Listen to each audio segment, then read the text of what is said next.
하나님 감사합니다. 오늘 거룩한 주일을 우리에게 허락하여 주시고 주님의 나를 위해 살지 않고 주를 위해 예배할 수 있는 믿음의 사람으로 우리를 인정하시고 믿음의 자리로 앉게 하여 주시고 믿음으로 예배하여 주심을 감사합니다.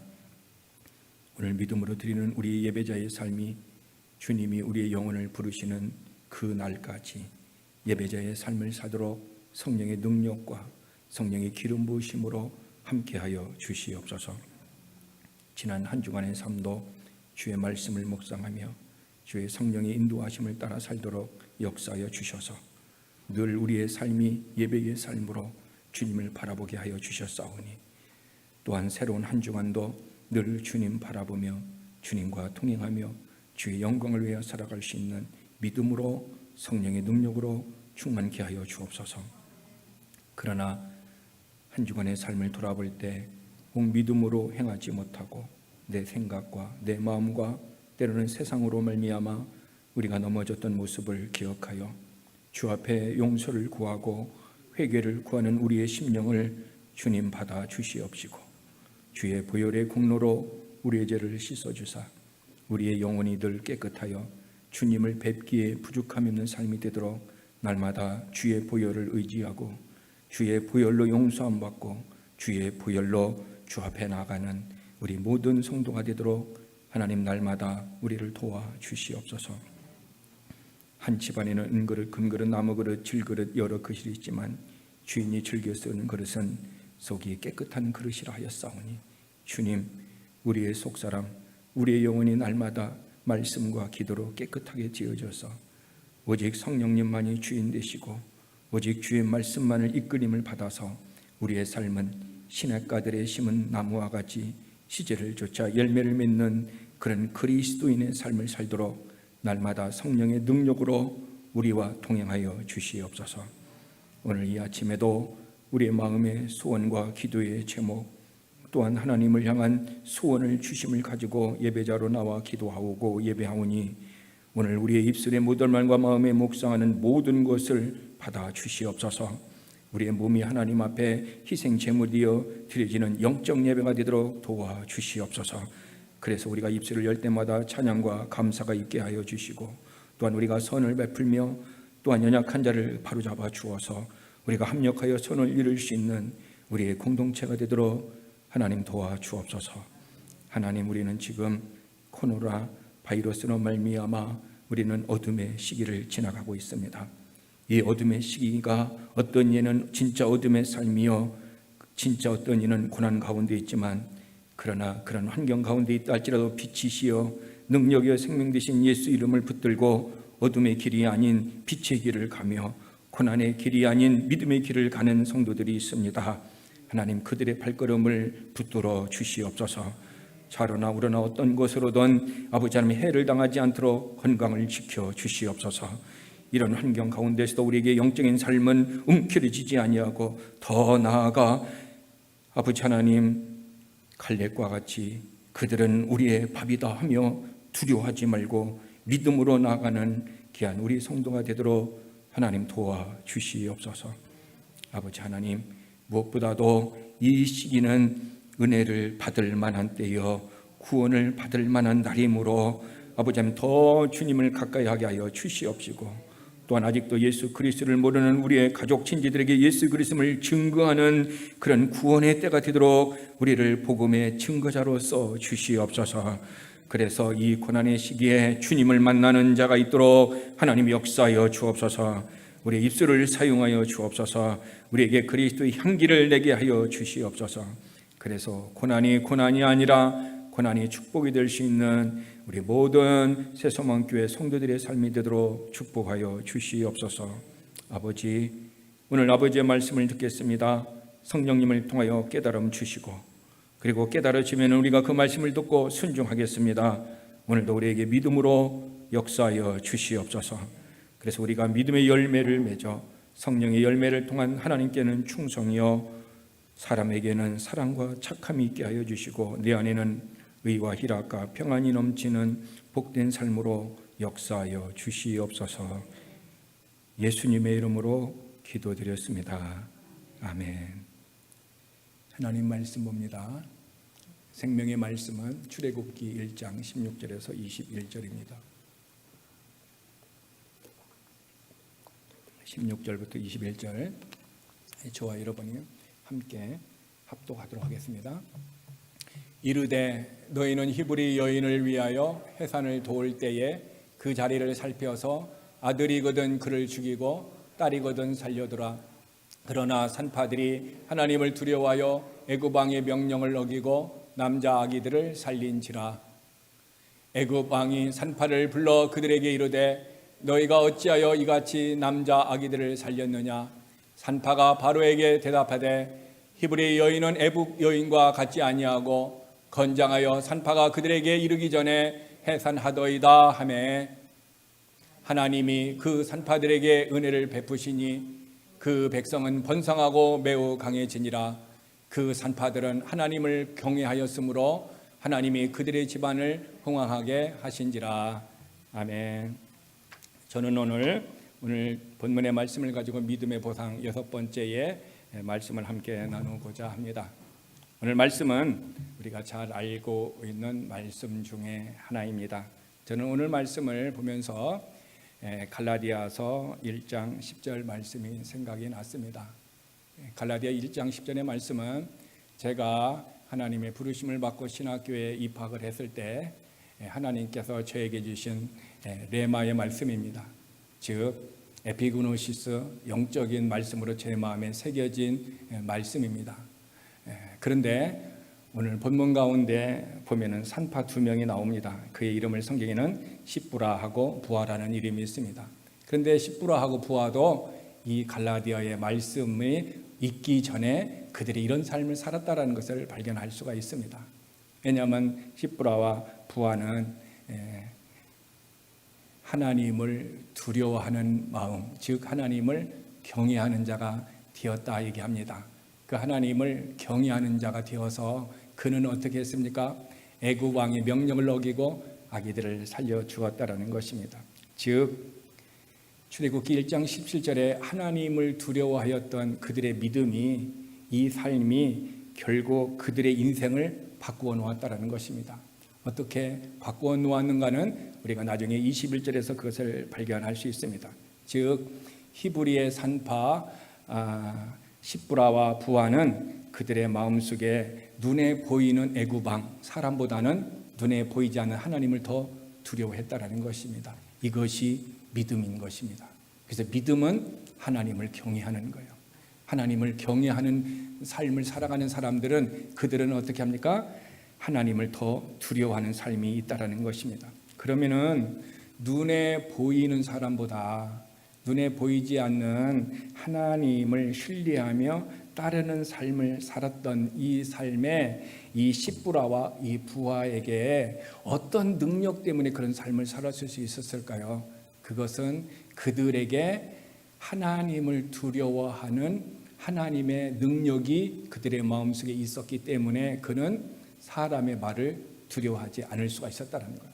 그러니까 하나님의 말씀이 그들에게 능력으로 임하고 있고 그들의 영과 그들의 마음을 사로잡아 있었기 때문에 아무리 사람의 말을 들려도 그 사람의 말을 두려워하지 않고 오직 하나님을 두려워하였다라는 것은 하나님이 그들이 하나님의 말씀을 순종하시는 무엇을 그들의 안에 넣어줘서 능력을 넣어줬다는 거예요.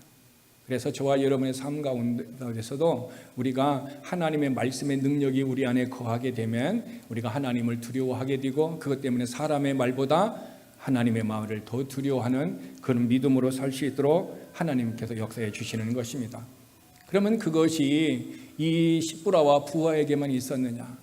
아닙니다. 사드락과 메삭과 아벳노고와 다니엘을 보면요, 그들은 사자굴에도 들어갔고 용광로 풀무불에도 들어가 있었습니다. 그들이 들어간 이유는 오직 하나예요.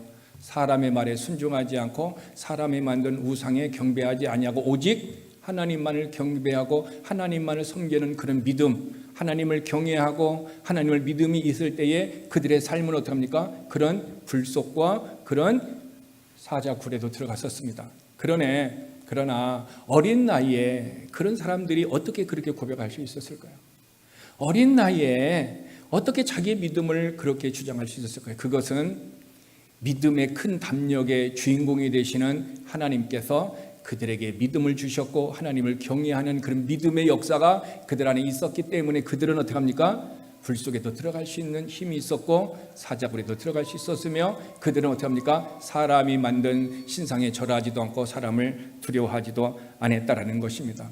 그러므로 저와 여러분이 오늘도 우리들도 사드락과 메삭과 아벳느고나 다니엘이나 십부라와 부하와 같이 하나님을 믿는 믿음이 있다면 하나님의 능력이 우리 안에 거하여 주셔서 우리도 세상을 이기고 죄를 이기고 사탄을 이기고 어떻게 합니까? 불 속에라도 아니면 사자굴에도 들어갈 수 있는 능력을 부어주시면 능력을 따라 우리도 순종하게 하여 주실 줄 믿습니다.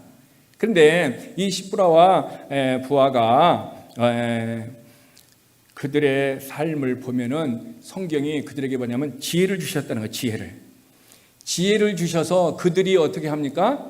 그곳에서 왕의 명령을 어기고도 살아날 수 있었던 거예요. 그 지혜가 뭐냐면은 히브리 사람들은 이집트 사람과 달라서 우리가 도착하기만 하면 힘이 좋아서 활력이 있어서 쑥쑥쑥쑥 아기를 낳았고 이미 다 아기를 낳았기 때문에 우리가 가서 죽일 수 없었습니다 하고 지혜를 가지고 왕에게 얘기했다라는 거예요.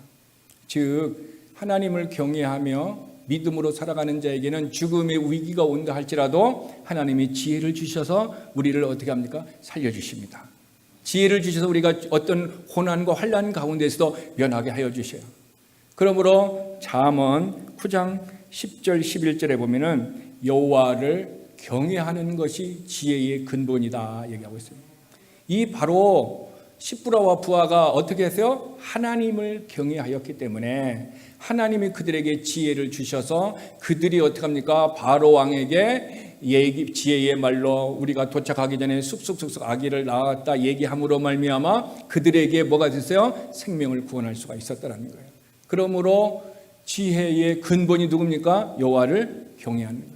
그러면 11절에 보면 나 지혜로 말미암아 내 날이 많아질 것이요 내 생명이 해가 그러니까 지혜로 말미암아 내 날이 많아질 것이요 이 얘기는 내가 장수한다. 그러니까 십부라와 부하가 어떻게 됐습니까? 지혜로 말미암아 왕의 명령을 어겨서도 죽지 아니하고 그들이 살아 있었어요. 또 하나 뭡니까? 내 생명의 해가 길리라. 이 얘기는 너의 삶이 어떻게 합니까? 행복한 날들이 많을 것이다. 그래서 21절에 보면 어떻게 합니까? 하나님께서 그들에게 뭘 줬다? 은혜를 베푸셨다. 그렇게 얘기하는 것입니다. 즉 십부라와 부하가 하나님을 경외하는 믿음이 있어서 그들은 하나님 경외함 때문에 사람의 말보다 하나님의 말을 두려워하여서 하나님의 말씀대로 순종을 했는데 하나님의 지혜로 죽지 아니하고 그들의 삶은 어떻게 했다? 하나님의 놀라운 은혜. 22절에 보니까 21절에 하나님이 산파들에게 은혜를 베푸시니 은혜를 베푸셨다 그랬던 거예요. 그러니까 저와 여러분도 하나님을 믿는 우리의 마음에 하나님을 경외하고 하나님을 두려워하는 믿음의 삶을 살 때 하나님 우리에게 무엇을 주신다? 은혜를 베푸시고 우리에게 보상을 주신다라는 사실인 것입니다. 그러므로 하나님을 경외하는 자에게는 지금도 하나님께서는 은혜를 베풀어 주시고 지금도 하나님은 우리에게 보상해 주심을 믿으시는 자가 되시길 바랍니다.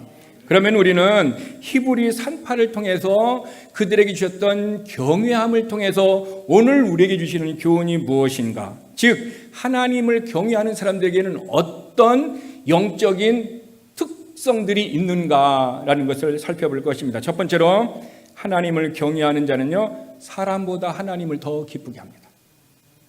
오늘 갈라디아서 우리가 1장 10절에 보지 사람을 좋게 하랴 하나님을 좋게 하랴. 내가 사람을 좋게 하는 종이었으면 나는 그리스도의 종이 아니다. 이 바울의 신앙의 고백은 결국은 뭡니까? 나는 사람을 기쁘게 하려고 인본주의로 살지 아니하고 하나님을 기쁘게 하려는 신본주의의 삶을 살았다. 그런 고백을 살았고 앞으로도 그런 삶을 살 것이다라는 것을 믿음의 고백을 하였듯이 정말 하나님을 경외하는 사람은 우리는 누구를 기쁘게 해요? 하나님을 기쁘게 한다. 그래서 출애굽기 1장 17절에 산파들이 하나님을 두려워하여 하나님을 경외함으로 22절에도 그 산파들은 하나님을 경외함으로 즉 하나님을 경외함으로 하나님을 기쁘시게 했다라는 것입니다. 즉 히브리 산파들의 신앙은 인간의 법보다 하나님의 법을 어떻게 합니까? 먼저 따랐다라는 것입니다. 오늘 우리들에게는 하나님의 법을 우선순위로 할 것인가, 인간의 법을 우선순위로 할 것인가, 우리는 영적으로 우리 살면서 도전하는 것이 있었을 것입니다. 그런데 왜 히브리 산파들은, 왜 그들은 사람의 법보다 하나님의 법을 섬기는 것을 우선순위로 했을까요?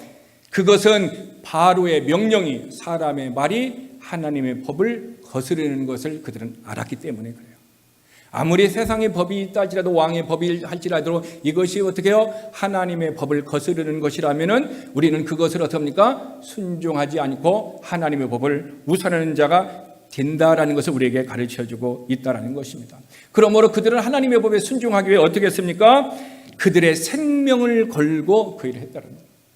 그들의 생명을 걸고 하나님의 사람들을 도왔던 성경에 무수히 많은 사람들이 있습니다.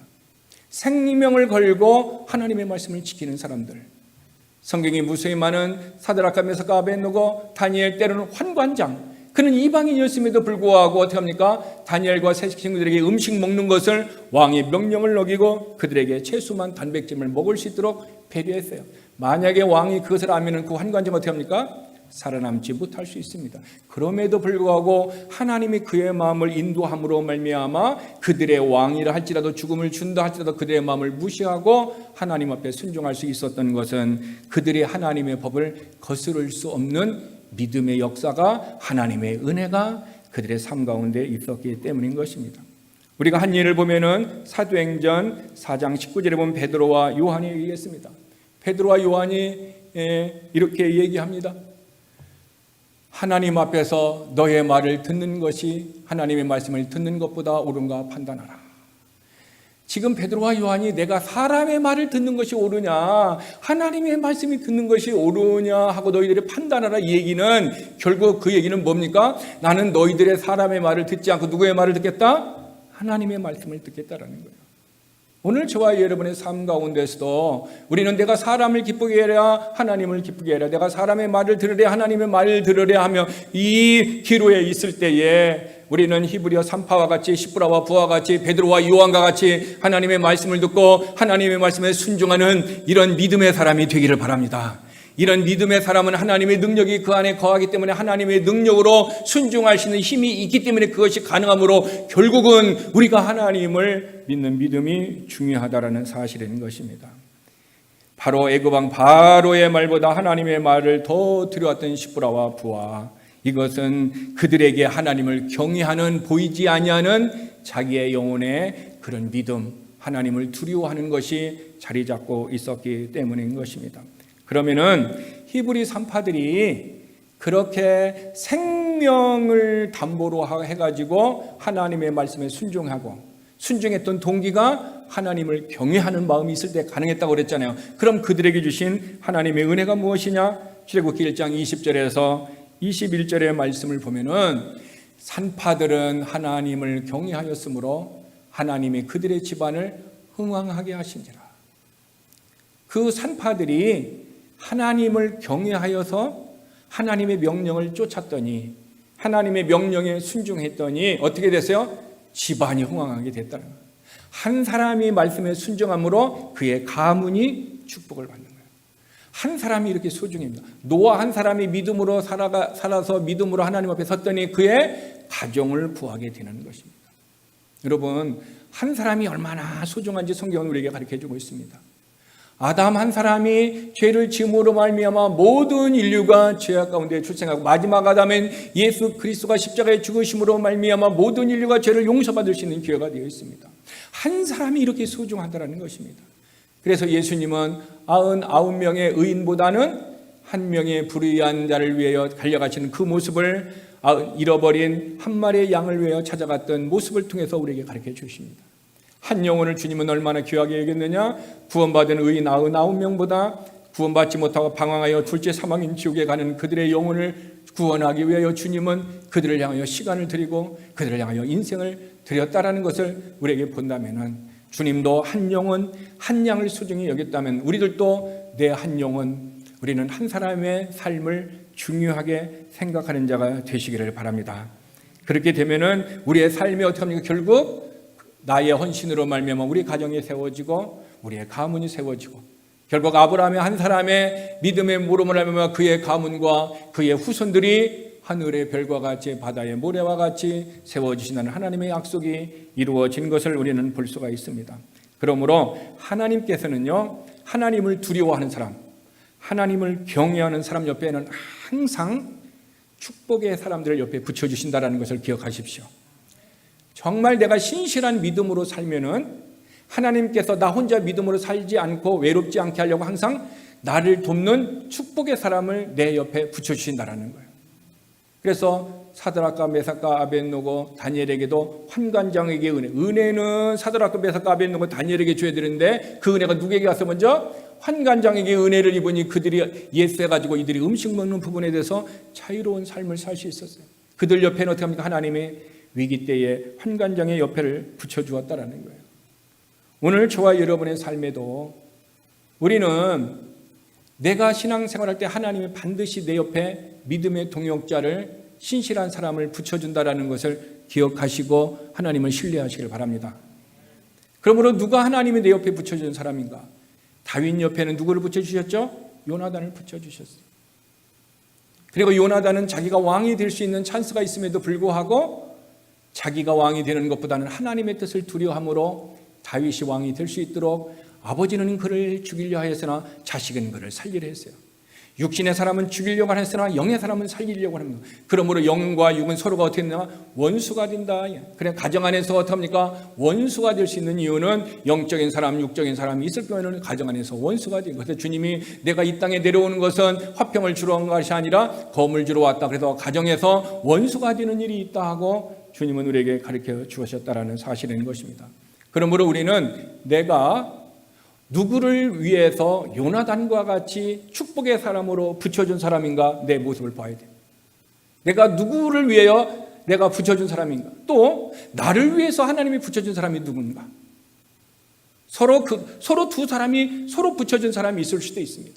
나를 위해 붙여준 축복의 사람이 있는가 하면 또 내가 다른 사람을 위하여 축복으로 세워주게 해요 붙여준 사람도 있다라는 거예요. 그러므로 항상 우리는 합력하여 선을 이루신다는 하나님의 말씀 앞에서 어떤 모습으로 주님이 나를 쓰시는가, 내가 결정하는 것이 아니라 하나님의 성령께서 인도해 주신 그 역사하심을 내가 올바르게 분별하여서 내가 누구를 붙여준 사람인가, 누가 내게 붙여준 사람인가, 구약의 많은 믿음의 사람과 같이 신약의 많은 믿음의 사람들과 같이 오늘 우리들에게도 하나님께서 합력하여 선을 이룰 수 있는 사람을 붙여준 것을 믿으시고 오늘 하나님을 바라보시고 그 사람을 발견되었다면 그 사람과 더불어 믿음의 동역자로 주님 앞에 헌신한 자가 되시기를 바랍니다. 그러므로 저와 여러분은 하나님을 섬기는 성도들은 인간의 법이 아닌 하나님의 법을 거스를 때에 우리는 무엇을 우선순위로 숨겨야 된다? 하나님의 법을 우선순위로 섬겨야 된다는 사실인 것입니다. 다니엘서 3장 18절에 보면은 느부갓네살 왕은 얘기합니다. 그들에게 금신상을 만들어서 절하라 그렇게 얘기하고 있습니다. 그러나 사드락과 메삭과 아벳느고는 하나님이 우리를 고난 가운데 있어서 구해 주실 것이다. 첫 번째 그런 믿음이 있어. 하나님이 나를 구원해 주신다. 이 고난 가운데 있어서도 하나님이 나의 건강을 지켜주시고 하나님이 우리의 가정의 건강을 지켜주시고 우리의 교회의 건강을 지켜주신다는 이런 믿음이 다니엘과 같이 사드락과 메삭과 모와 같이 우리에게도 이런 믿음이 있었으면 좋겠습니다. 그리고 그들의 두 번째 믿음 그렇게 하지 않으실지라도 하나님이 지켜주시지 아니하실지라도 나는 어떻게 합니까? 하나님을 배반하지 아니하고 나의 믿음을 지키겠다. 이것이 더 큰 어떻게 합니까? 그의 신앙의 고백이라는 사실인 것입니다. 오늘 저와 여러분의 삶 속에서 우리는 때로는 어떻게 합니까? 사드락과 메삭과 아벳느고와 같이 다니엘과 같이 신앙을 버리고 하나님을 버리고 다른 것을 섬기는 이런 위기들이 올 때에 지금 그때가 아닌가? 지금이 그때가 아닌가?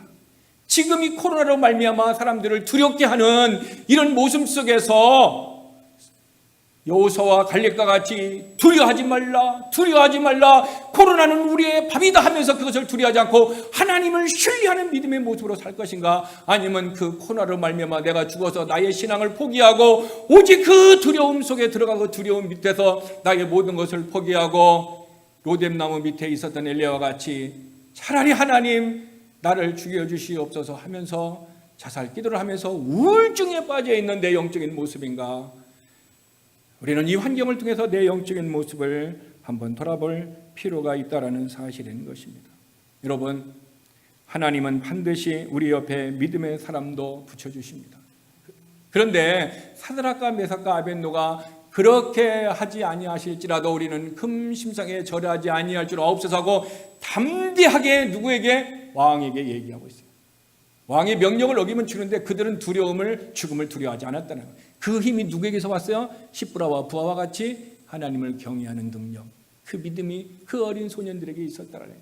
그래서 그들이 그렇게 고백을 했을 때 하나님을 두려워하는 자에게 하나님은 하나님을 돕는 사람을 붙여준다고 그랬죠. 그들에게 무엇을 붙여줬어요? 천사를 보내주셔서 그들이 어떻게 합니까? 풀무불을 3명이 들어갔는데 4명이 거기서 있었고요. 다니엘이 어디에 들어갔어요? 사자굴에 들어갔을 때 천사가 사자의 입을 다물어서 어떻게 합니까? 전혀 물지 못하도록 하나님을 역사했습니다. 이것은 성경 속에 나오는 동화가 아니에요.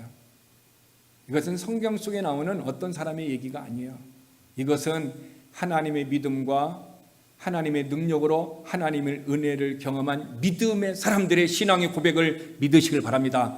그렇다면 어떻게 해요? 우리들도 그런 믿음으로 살면은 다니엘과 사드락과 메삭과 아벳느고를 도우신 그 하나님은 지금도 살아계셔서 나를 도우시고 우리의 가정을 도우시고 우리의 교회를 도우시고 우리의 직장과 비즈니스를 도와주실 줄 믿습니다. 자, 그러면은 십브라와 부하가 하나님을 경외함으로 하나님이 기뻐하신 일을 했다면은 두 번째로 하나님을 경외하는 영적인 특징이 있다면은 그것은 어디가 하나님의 말씀에 순종하는 것이 인간의 본분이라는 하나님의 계명을 지킨다는 거예요. 전도서 12장 13절 우리 다 같이 읽겠습니다. 일의 결국을 다 들었으니 하나님을 경외하고 그의 명령들을 지킬지어다. 이것이 모든 사람의 본분이니라. 즉 하나님을 경외하는 사람은 어떻게 합니까? 하나님의 명령을 지키는 것, 하나님의 말씀에 순종하는 것이 인간의 사람의 본분이다라는 이 계명을 지킨다라는 거예요. 저와 여러분은 하나님의 계명을 지키는 것이 우리의 인간의 본분이라고 성경은 가르쳐주고 있습니다. 그러므로 은혜 받은 영혼은, 은혜 받은 사람은 하나님의 뜻을 따르기 위해 자기의 뜻을 어떻게 합니까? 십자가에 못 박는 거예요. 자기의 생각을 십자가에 못 박고 하나님의 뜻을 따라 살아가는 사람들, 하나님의 명령에 순종하는 사람들이 은혜 받은 사람이라는 것입니다. 다르게 말하면은 하나님을 경외하는 거룩한 마음을 지닌 사람들에게는, 다시 얘기합니다. 하나님을 경외하는 거룩한 마음, 두려운 마음이 있는 사람에게는 어떠한 희생이 따르더라도 하나님의 말씀에 복종합니다. 이게 하나님을 경외하는, 하나님의 믿음이 있는 사람들의 특징입니다. 즉 다른 말로 하면은 내 생각과 지식과 모든 것을 다 부인하고 내려놓고 오직 하나님의 지식과 하나님의 생각과 하나님의 말씀을 따라 살아가는 사람이 누구다? 하나님을 경외하는 사람. 그 하나님을 경외하는 사람은 하나님의 모든 명령을 지킨다 하는 인간의 본분을 그들은 어떻게 합니까? 지키고 있다는 것입니다. 여러분, 그러면 누가 하나님의 말씀을 듣고 누가 하나님의 말씀을 순종할 수 있을까요? 요한복음 8장 47절에 보면은 하나님께 속한 자는 하나님의 말씀을 듣는다 그랬어요. 누가 하나님 말씀에 순종해요? 하나님께 속한 자. 누가 하나님의 계명을 지켜요? 하나님께 속한 자가. 하나님께 속한 자는 어떻게 합니까? 하나님의 말씀을 듣나니. 그래서 너희가 하나님의 말씀을 듣지 아니하는다. 듣지 않는다는 얘기는 뭐예요? 순종하지 아니한다.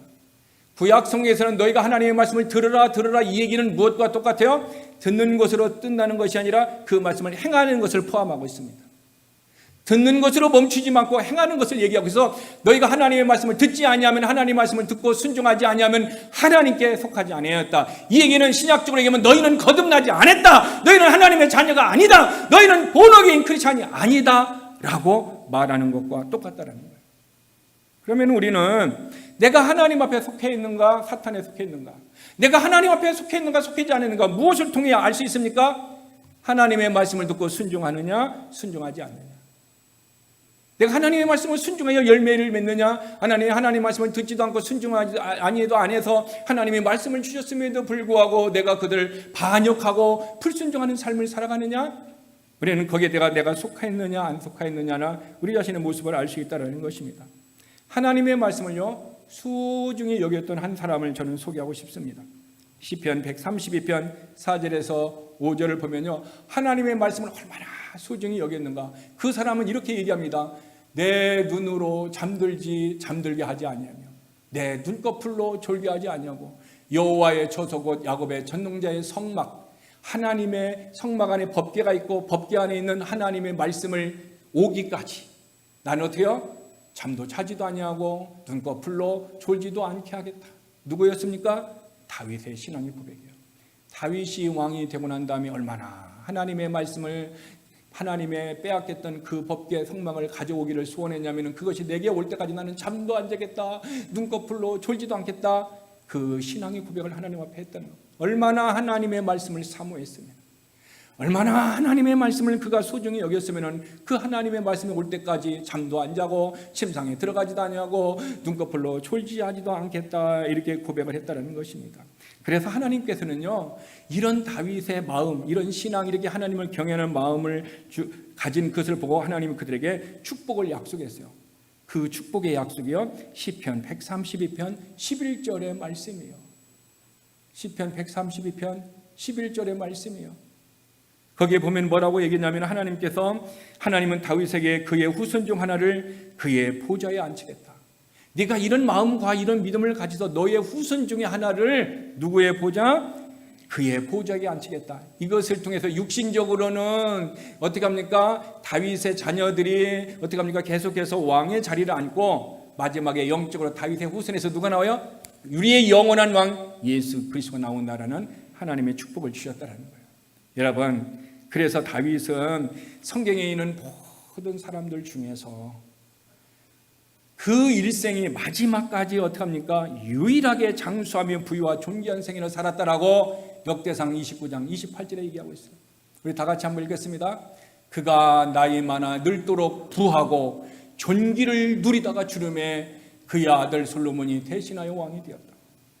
성경에 유일하게 죽을 때까지 어떻게 합니까? 부한 삶을 살고 사람과 하나님으로부터 존귀한 삶을 살아서, 그래서 사도행전은 다윗을 향하여 뭐라고 했는데, 내가 이새의 아들 다윗을 만나니 내 마음에 합한 사람이다 하고, 신약에 와서도 어떻습니까?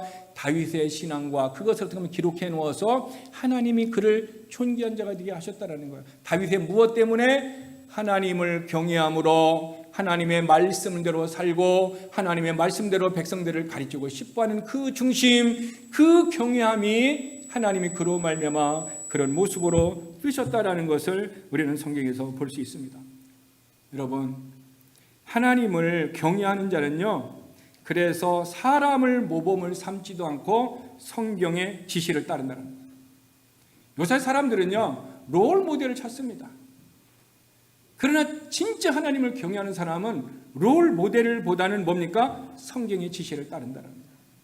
이사야서 8장 20절을 한번 보겠습니다. 이사야서 8장 20절에 보면 하나님은 마땅히 율법과 증거의 말씀을 따르리니 얘기하고 있어요. 너희가 마땅히 따라야 할 것이 있다면은 뭡니까? 하나님의 말씀을 따라야 된다는 거예요. 그러므로 우리 자녀들은, 주변에 많은 사람들은 부모가 롤모델이 될 수 있고요, 때로는 신앙의 믿음의 사람들이 롤모델이 될 수 있어요. 그러나 사람들은요, 불완전합니다. 의인은 없나니 한 명도 없습니다. 그렇기 때문에 의인의 롤모델을 뒀다가는 어떻게 합니까? 상대적으로 그도 넘어졌는 게 나도 넘어지지 않느냐고 내 자신을 합리화하면서 죄를 질 수 있습니다.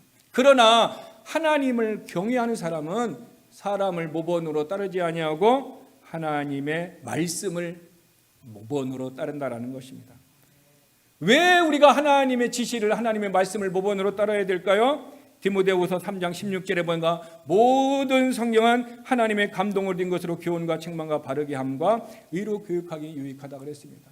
즉 오직 하나님의 말씀이 진리이기 때문에 그렇습니다. 오직 하나님의 말씀만이 진리이기 때문에 우리는 성경의 말씀을 따라야 되고, 그 말씀이 나를 변질되지 않도록 붙들어 주시고, 하나님은 변하지 않습니다. 왜냐하면 진리이기 때문에요. 사람은 변합니다. 때로는 어떻게 합니까? 약속했다가 그 약속을 못 지키는 이유가 환경 때문에 갑자기 환경이 바뀌어서 못 지킬 수도 있습니다. 지키고 싶은 마음이 있으나 환경 때문에 상황 때문에 못 지킬 수도 있습니다. 그러나 하나님은 약속한 것은 상황이나 환경을 중요하지 아니하고 하나님의 명예를 생각함으로 말미암아 하나님은 어떻게 합니까? 반드시 약속된 말씀을 지키기 때문에 우리는 하나님의 말씀을 따라야 될 줄 믿습니다. 또한 성경은요 살아있는 하나님의 말씀이에요. 그래서 히브리서 4장 12절에 보면은 하나님의 말씀은 살아있고 운동력이 있어서 어떻게 좌우의 날선 어떤 것보다 예리하여 우리의 혼과 영과 어떻게 합니까? 관절과 고슬을 찔러 쪼개기까지 하며 마음의 생각과 뜻을 감찰한다. 사람의 마음과 생각과 뜻을 어떻게 합니까? 판단한다는 것. 무엇이? 하나님의 말씀이에요. 그래서 우리가 하나님의 말씀을 읽을 때 어떻게 합니까? 내게 잘못된 것을 하나님의 말씀을 어떻게 합니까? 콕 집어내는 거예요. 내가 어둠 가운데 있을 때 비치신 하나님의 말씀이 확 들어옴으로 말미암아 어둠이 확 나가니까 어떻게 합니까? 내 안에 평안이 있고 위로가 있는 거예요. 그래서 하나님의 말씀은 빛이에요. 그래서 하나님의 말씀은 진리니까 내가 어떻게 합니까? 비진리 가운데 불의 가운데 있어서 힘들고 어렵고 양심의 고통을 느끼는데 진리의 말씀이 내 안에 들어오는 순간 우리는 회개함으로 진리 안에서 자유를 누리게 되는 것입니다. 그러므로 저와 여러분이 하나님의 말씀은 우리의 뭔가 마음과 생각과 뜻을 분별한다, 판단하기 때문에 우리가 하나님의 말씀의 지시를 따라야 된다는 것입니다. 그래서 성경에 보면은 하나님이 사람의 마음과 생각과 뜻을 분별했던 것이 있는데 베드로와 주님의 관계에서 보면요, 베드로가 주님에게 이렇게 합니다. 내가 죽을지언정 주님을 부인하지 않겠습니다. 자신 있게 주님을 얼굴을 마주보고 신앙을 고백했지만 주님은 그 얼굴이 뻔뻔함을 보고 뭐라고 얘기하고 있습니까? 닭이 울기 전에 내가 나를 3번 부인하리라고 처방책을 줬어요. 처방책을. 그러면 베드로가 어떻게 되겠습니까? 그런 일이 있다면 내가 그런 일이 있지 않도록 그 말씀을 어떻게 해요? 붙들어야 되잖아요. 그래갖고 상황과 위기 속에 내가 주님을 부인할 수 있는 기회가 왔을 때 말씀을 붙들어서 부인하지 않도록 말씀을 붙들어야 되는데 베드로는 3번씩이나 그런 기회가 왔을 때 말씀이 생각났어요? 안 났어요? 안 났다라는 거예요. 왜 주님이 얘기했는데 진리가 하나님이 자기에게 직접 얘기했는데 내가 나를 3번 부인하리라 이것이 지금 몇 시간 만에 이루어진데 왜 베드로는 그것을 기억하지 못했을까요? 누가복음에 보니까 길가의 밭은 말씀을 뿌렸는데 뭐가 와서 먹었다? 새가 와서 먹었는데 길가의 밭은 뭡니까? 사람의 마음인데 말씀을 뿌렸는데 누가 와서 먹었어요? 사탄이 와서 뺏어갔은 거예요. 결국 베드로는 자기가 어떻게 합니까? 부인하지 않겠다고 신앙의 고백을 다짐했지만은 주님의 말씀을 마음에 두지 않고 결국 어떻게 해요? 사탄이 그 말씀을 싹 뺏어갔어요. 그래서 대화를 하면서도 어떻게 합니까? 주님을 부인해야 되는 이런 말씀을 기억하지 못한 거예요. 그래서 3번 딱 부인했을 때 주님과 베드로에게 뭐가 이루어졌어요? 아이 컨택이 이루어졌어요. 아이 컨택이 이루어지는 순간 뭐가 울었어요? 수탉이 울었단 말이에요. 수탉이 울었을 때 그때 비로소 베드로가 주님이 하셨던 말씀이 생각나였더라고 성경이 기록했다는 거예요. 그러므로 저와 여러분이 하나님의 말씀을 들었어도 그 말씀을 누구에게 빼앗기면은 사탄에게 다 빼앗기면은 어떻게 합니까? 내가 죄를 지을 수밖에 없고 하나님의 마음과 생각과 뜻을 아시는데 하나님의 뜻대로 살지 못하고 내 생각대로 할 수 있다는 거예요. 그래서 무릇 지킬 만한 것보다 무엇을 지켜라? 너의 마음을 지켜라. 왜? 마음이 옥토의 밭이 되었더라면 하나님의 말씀을 안 빼앗겼을 거예요. 근데 그 마음이 길가의 밭이 되어서 빼앗긴 거예요. 근데 오늘날 성도들 중에 어떤 사람은요, 네가 사람의 말을 이쪽 귀로 듣면 이쪽 귀로 흘려버린다는 얘기를 합니다. 그런 사람은요, 그것이 습관이 되면 어떻게 되는 줄 아세요? 하나님의 말씀을 설교 시간에 듣고 이쪽 귀로 듣고 이쪽 귀로 흘려버려요. 습관 속에서 자기를 망하게 하는 것입니다.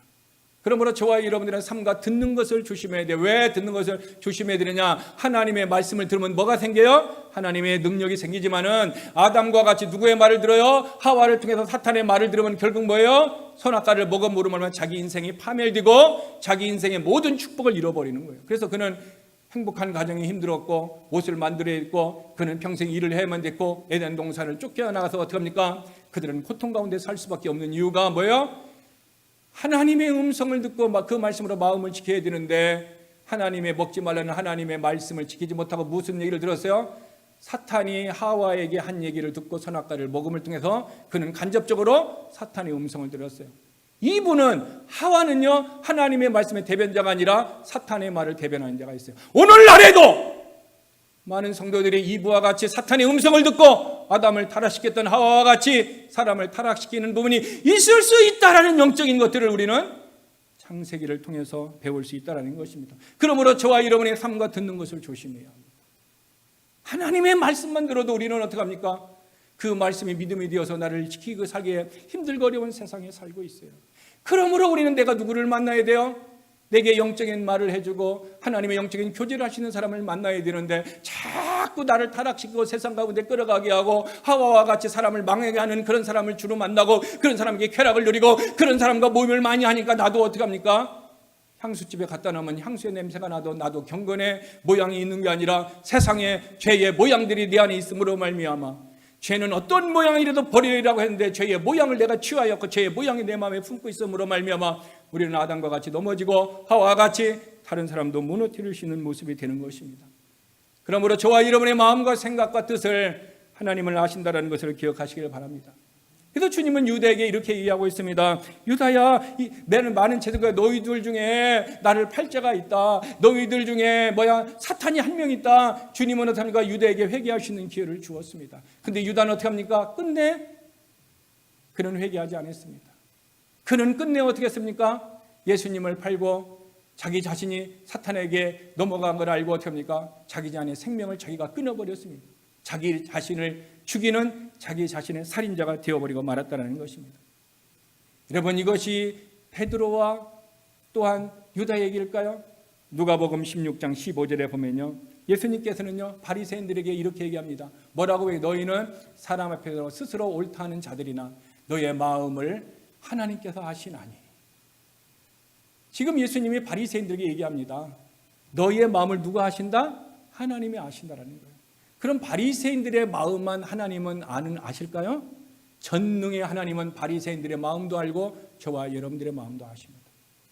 저와 여러분들이 힘들고 어려울 때 조용히 눈물을 흘리며 하나님만을 바라보며 하나님 앞에 신실함으로 세워져 가려고 하고 하나님 앞에 순결한 신부로 세워져 가고 눈물을 흘리며 죄를 짓지 않으려고 하나님 앞에 서 있는 그런 우리의 신실한 마음도 아십니다. 사람에게는 어떻게 합니까? 신실한 척 얘기하지만은 그 마음속에 더럽고 추함을 가지고 어떻게 합니까? 죄 속에서 빠져있는 유다와 같은 그런 육심 속에 살아있는 마음도 하나님은 아십니다. 바리새인과 서기관들과 같이 사람들에게는 그들의 신앙이 옳은 것 같이 구제하고 선교하고 11조를 낸다 그렇게 하고 있지만은 그들의 마음은 하나님을 대적하고 그들의 마음을 하나님이신 예수님을 어떻게 합니까? 십자가에 못 박혀는 그런 더러운 마음을 그들의 마음속에 있는 것도 하나님은 알고 계신다라는 것입니다. 그러므로 저와 여러분의 마음을 하나님이 알고 계신다면은 그러면은 우리의 마음을 우리는 다른 사람에게 얘기할 필요가 없습니다. 다른 사람에게 우리의 마음을 다 얘기하면은 심리학자들은 이렇게 합니다. 다른 사람에게 너의 마음을 다 쏟아놓으라. 그러면 네가 마음을 시원함을 얻으리라 얘기합니다. 실제 그래서 사람들은 상담자에게 자기 마음을 다 쏟아놓고 내 마음을 들어줬다고 고맙다고 어떻게 합니까? 상담료도 주고 있습니다. 그러나 그리스도인들은 우리의 마음을 누구에게 쏟아놔야 됩니까? 예수 그리스도. 오직 하나님 앞에 여러분의 마음을 쏟아놓는 자 되기를 바랍니다. 그러면은 세상의 사람들은 우리의 마음을 듣고 아무것도 도울 수 없지만은 하나님은 우리의 마음을 듣고 우리의 문제를 해결해 주시는 전능하신 하나님을 믿으시길 바랍니다. 그러므로 저와 여러분은 이 위기 때에 사람의 말을 듣지 마세요. 매스컴의 말도 듣지 마세요. 오직 하나님의 음성을 듣는 자가 되길 바랍니다. 이게 하나님을 경외하는 자요, 이런 믿음이 있는 자가 조용히 하나님 앞에 우리의 마음을 내려놓을 때에 하나님은 우리의 흐르는 눈물을 닦아주시고 마음속에서 힘들어하는 우리에게 위로를 주시고 하나님께서 우리를 붙들어 주실 줄 믿습니다. 왜 우리가 하나님을 경외하는, 그리고 사람을 모범으로 삼지 않고 성경의 지시를 따라야 할까요? 요한복음 14장 6절에는 우리에게 그 해답을 주고 있습니다. 요한복음 14장 6절에 예수께서 이르시되 내가 곧 길이요 진리요 생명이다. 내가 너희들의 살이할 인생의 길이고 내가 너희들에게 진리고 그리고 나는 생명이다. 그래서 너희들이 내게 오면은 내가 너의 인생을 책임지신다고 주님이 약속하여 주셨으므로 주님은 우리의 인격이십니다. 주님은 우리가 따라가야 할 길입니다. 주님은 어떻게 합니까? 우리는 말씀을 통하여 인격되시는 하나님을 만나는 것입니다. 그러므로 하나님은 말씀을 통하여 우리를 인도해 주시고 말씀으로 우리에게 행할 길을 말씀해 주시고 성령님은 말씀으로 우리가 가야 할 길을 말씀해 주시는 것입니다. 그러므로 하나님 앞에 속한 자, 예수 그리스도를 믿는 자는 하나님의 음성을 듣는 자이므로 그런 사람들은 어떻게 합니까? 사람에게 나아가지 아니하고 환경 가운데 나아가지 아니하고 오직 내 삶의 길이요 진리요 생명 되시는 예수 그리스도 한 분만으로 만족했던 바울의 신앙과 같이 우리도 하나님 한 분만으로 만족하고 예수 그리스도만 자랑할 수 있는 믿음으로 믿음의 주인 되신 주님께서 우리도 역사하여 주실 줄 믿습니다. 그러면은 저와 여러분이 그 하나님의 지시를 따르고 그 하나님의 약속된 말씀을 받으려면 우리는 어떻게 하면은 우리가 하나님의 인도를 받을 수 있을까요? 데살로니가전서 5장 17절은 우리에게 이렇게 얘기하고 있습니다. 쉬지 말고 기도하라. 이 기도하라는 얘기는 뭐니까 그리스어로 프로스코마예요. 프로스코마이가 뭐라고 그랬죠? 하나 거울로서 내 얼굴을 비춰보듯 내 영혼을 모습을 무엇으로요? 하나님의 말씀으로 비춰보는 거예요. 날마다 나보다 거울을 통하여 내 육신을 보듯 하나님의 말씀을 통하여 내 영혼을 보는 자가 되기를 바랍니다. 이것을 어떻게 하라? 쉬지 말고 하라는 거예요.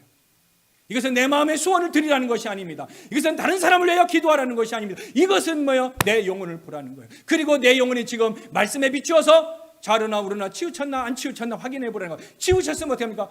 돌아와야 된다는 거예요. 치우쳤으면 어떻게 합니까? 좌절했으면 다시 일어서야 된다는 거예요. 우리가 내 자신의 영혼을 날마다 프로스코마이 하나님의 말씀에 지켜보았을 때 우리는 어떻게 할 수 있습니까? 날마다 올바른 길로 설 수 있어요. 그 길이 무슨 길이에요? 진리의 길이고 그것은 생명의 길인데 그것이 무슨 길이다? 예수 그리스도의 길이라는 것입니다. 그러므로 시편 1편 2절에 보면은 여호와의 율법을 즐거워하고 그 율법을 주야로 묵상해야 한다. 하나님을 경외하는 자는 하나님의 말씀을 즐거워하여 그 말씀을 주야로 묵상해. 주야로 묵상해. 묵상이 뭡니까? 되새김질하라는 거예요. 소가 되새김질 하듯이 먹던 것을 꺼내갖고 또 되새김질 하듯이 저와 여러분이 하나님이 들었던 그 말씀을 또 묵상하고 또 묵상해서 어떻게 한다? 그 말씀대로 성령의 감동을 따라 순종해야 된다는 거예요. 그래서 우리가 10년 전에 하나님의 어떤 은혜를 똑같은 말씀의 은혜를 받았는데 10년에는 동일한 말씀인데 다른 진리의 은혜가 우리에게 오는 이유는 우리가 하나님의 말씀을 묵상할 때 주님은 새로운 은혜들을 우리에게 주시고 그것이 뭡니까? 지금 내 영혼에 필요한 양식이에요. 그것이 내 영혼의 영적인 형편을 어떻게 합니까? 하나님께서 가르쳐 주신 것입니다. 그래서 우리가 어떻게 합니까? 하나님의 말씀이 아닌 곳에는 내 영의 형편을 알 수가 없어요.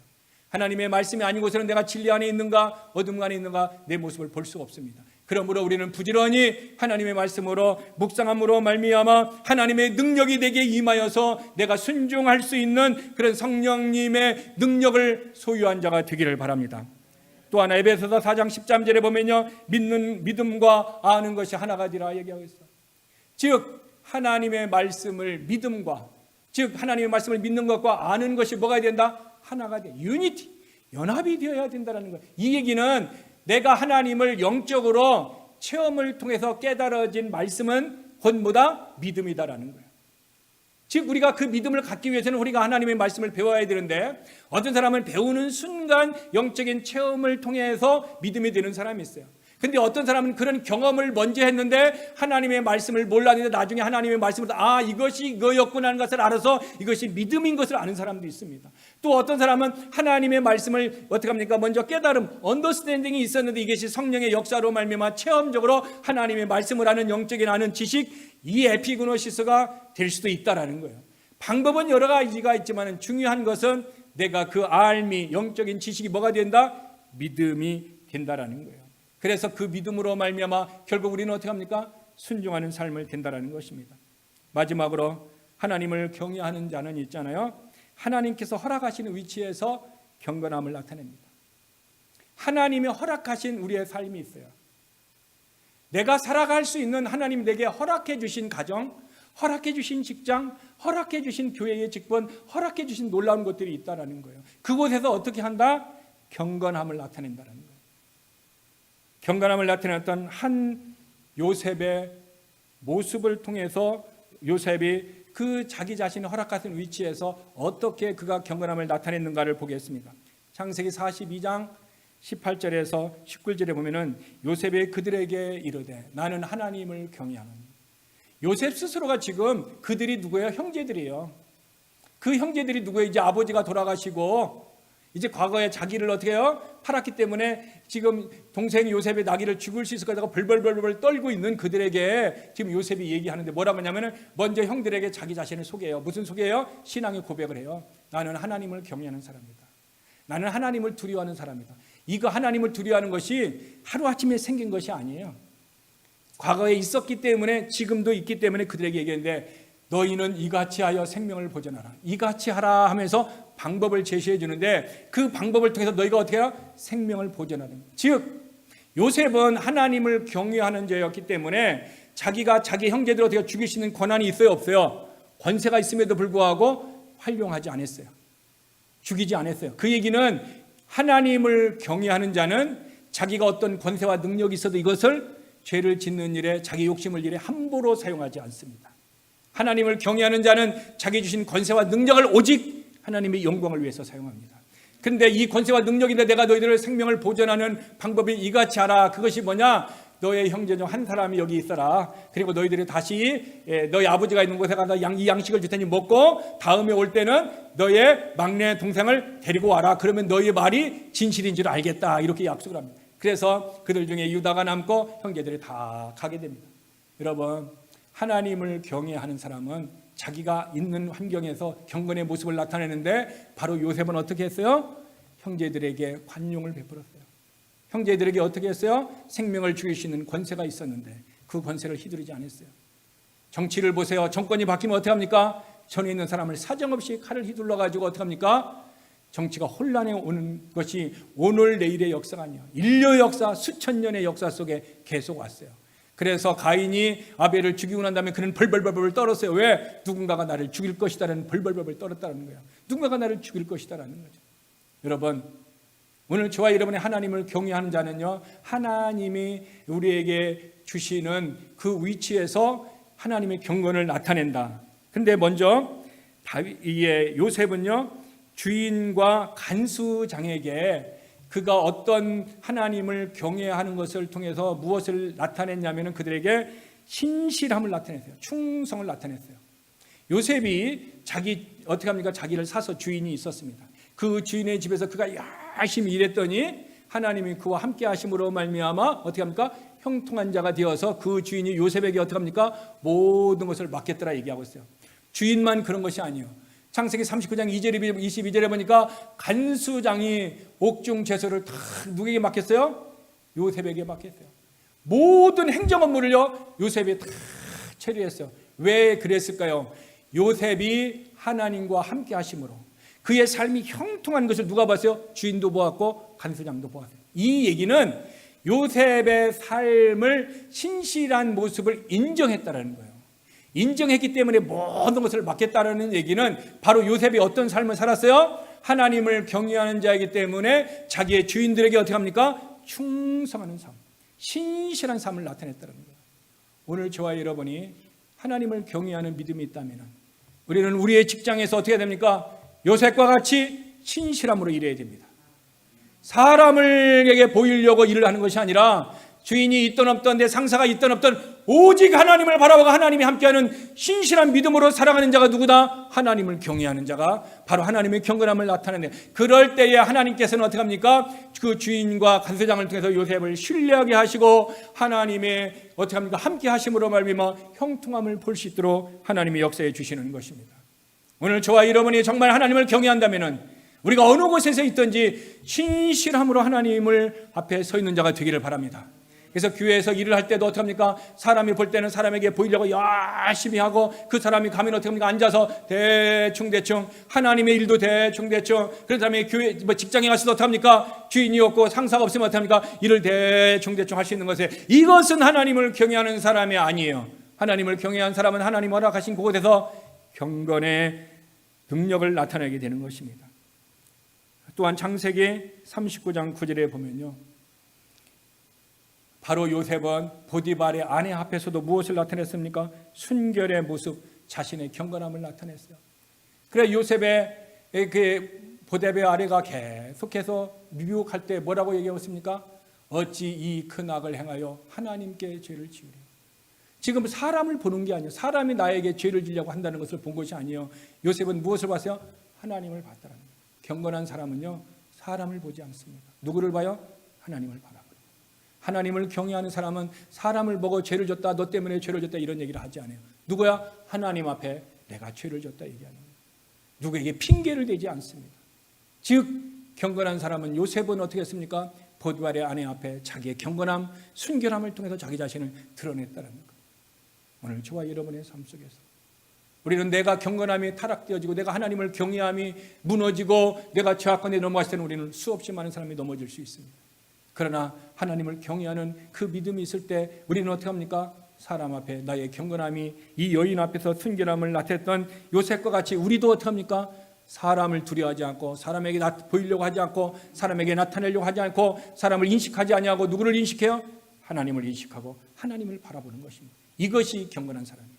이것이 뭡니까? 하나님을 경외한 사람입니다. 또한 요셉은 어땠습니까? 아버지에게서 자식의 도리를 다했습니다. 창세기 50장 4절에 보면 이렇게 합니다. 아버지의 유언대로 바로 왕에게 가가지고 내가 이것을 해야 되겠다 얘기합니다. 아버지의 유언을 읽고 바로 왕에게 갑니다. 또한 12절에 보면 어떻습니까? 야곱의 아들들이 아버지가 그들에게 명령하신 대로 그를 위해서 행했다.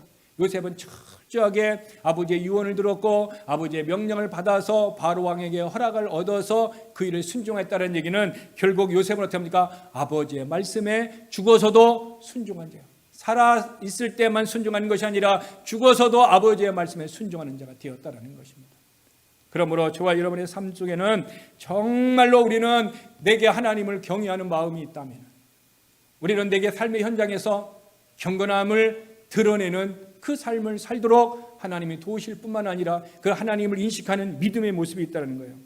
마지막으로 요셉은 형제들에게 관대한 모습을 보였다는 것을 우리는 창세기 45장 5절에서 볼 수 있습니다. 당신들이 나를 이곳에 팔았다고 해서 근심하지 마소서, 한탄하지 마소서. 먼저 어떻게 합니까? 위로해 줘요. 여러분한테 잘못한 사람이 있다면 그 사람들이 여러분 앞에 와서 벌벌벌 떨고 있어요. 어떻게 하고 싶어요? 당장 이제 원수를 갚고 싶었는데 그렇지 않아도 내 앞에 와있구나, 잘 됐구나 하고 하나님이 나 원수를 갚으라고 보내줬구나 하고 막 잔인하게 원수를 갚는다면은 하나님을 경외하는 믿음이 없는 사람이에요. 근데 요셉은 어떻게 했습니까? 하나님의 생명을 구원하시려고 나를 당신들보다 먼저 보내셨다. 지금 형들이 자기를 팔았는데 그 팔은 것이 팔기는 너희들이 팔았으나 하나님의 나를 보내려고 너희들을 어떻게 합니까? 죄의 악의 도구로 너희들은 쓰임받은 것뿐이지 실제는 뭐야? 하나님이 나를 이곳에 보내셨다 얘기하고 있습니다. 여러분, 하나님을 경외하는 사람은 다른 사람을 용납해주고 용서해주는 관대한 마음도 있지만 먼저 누구를 인식해요? 하나님을 인식하고 하나님을 먼저 바라보는 거예요. 저와 여러분의 삶이 우리는 인간관계에서 이렇게 꼬일 때가 있을 수 있습니다. 너 때문에 내가 이랬다. 원인과 결과를 사람에게서 찾지 마시기를 바랍니다. 그 사람은요, 하나님을 경외하는 사람이 아니에요. 너 때문에 내가 이럴 수밖에 없었다. 내가 변한 것은 너 때문에, 환경 때문에 이렇다. 이것은 육신적인 사람이요. 이것은 하나님을 경외하지 않는 사람들이 하는 얘기입니다. 그러나 하나님을 경외했던 요셉은 이렇게 얘기합니다. 하나님이 나를 너희들의 생명을 보존하려고 나를 이곳에 보냈다 얘기하고 있다는 것입니다. 그래서 창세기 50장 20절에 보면은 당신들은 나를 해하려 하였으나 하나님은 그것을 선으로 바꾸어서 오늘과 같이 많은 백성의 생명을 구원하셨다. 무엇을 얘기하고 있습니까? 하나님은 바꾸는 하나님이다. 악을 무엇으로 바꿔요? 선으로 바꾸시는 하나님이다라는 것을 요셉이 경험하고 고백하는 거예요. 저와 여러분이 요셉과 같이 하나님을 경외함으로 하나님은 악을 선으로 바꾼다라는 이 믿음만 있다면은 우리는 사람도 미워하지 않을 것이고 환경 때문에 넘어지지도 않을 것이고 우리는 어떤 고난 가운데서도 내 자신을 원망하고 자랑하고 좌절하고 쓰러지지 않을 것입니다. 누구를 바라보는 자? 하나님을 바라보는 자, 하나님을 경외하는 자에게는 하나님이 악한 것을 선으로 바꾸시는 그 능력의 하나님을 믿기 때문에 하나님께서는 우리를 붙들어 주시기 때문에 우리가 좌절하지 않게 되는 것입니다. 여러분, 바꾸시는 하나님을 믿으시길 바랍니다. 오늘의 고난도 하나님께서 선으로 바꿔주실 줄 믿습니다. 오늘 우리의 슬픔도 하나님께서 기쁨으로 바꿔주실 줄 믿습니다. 오늘 문제도 하나님께서 해결하여 주실 줄 믿습니다. 이 하나님을 믿으시면 아멘 하시길 바랍니다. 또한 요셉은요, 그것을 선으로 바꾸사 많은 백성의 생명을 구원하게 하셨다. 무엇을 얘기하고 있습니까?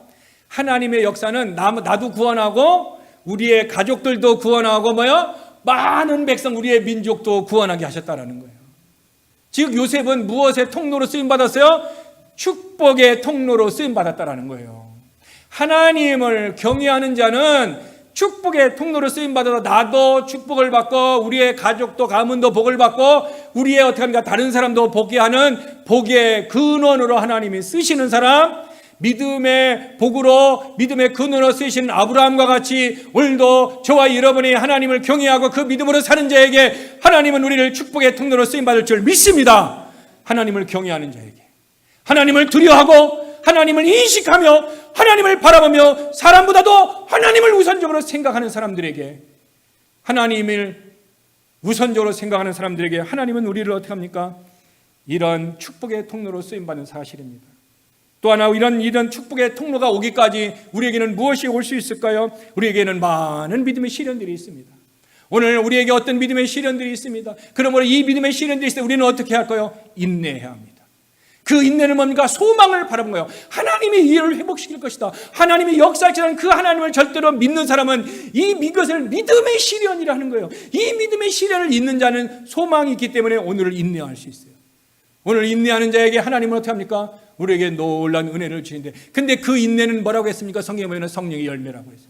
성령이 충만하게 되면 성령의 열매인 인내를 우리 안에 맺게 해주셔서 인내를 통해서 오늘 시련을 이기게 하여 주시고, 이 이김을 통하여 예수 그리스도를 바라보는 소망 때문에 우리는 고난을 넉넉하게 이김으로 이 고난이 끝난 다음에 우리는 하나님의 축복, 하나님의 은혜를 경험하게 될 줄 믿습니다. 그러므로 우리는 그 날이 오기까지 어떻게 됩니까? 이렇게 하나님을 경외하는 자는 기도를 소홀하지 해서는 안 된다는 것입니다. 우리가 하나님을 경외하는 자는 기도를 소홀하지 여기지 않습니다. 그래서 욥기 15장 4절에 보면은 엘리바스가 욥에게 얘기합니다. 정말로 너는 정말로 하나님을 경외하는 마음도 내던져 버리고 하나님 앞에서 뉘우치며 기도하는 일구조차 버렸구나, 이렇게 얘기합니다. 무슨 얘기입니까? 욥이 계속해서 하나님만 바라보고 있으니까 그의 친구들이 얘기하는 거야.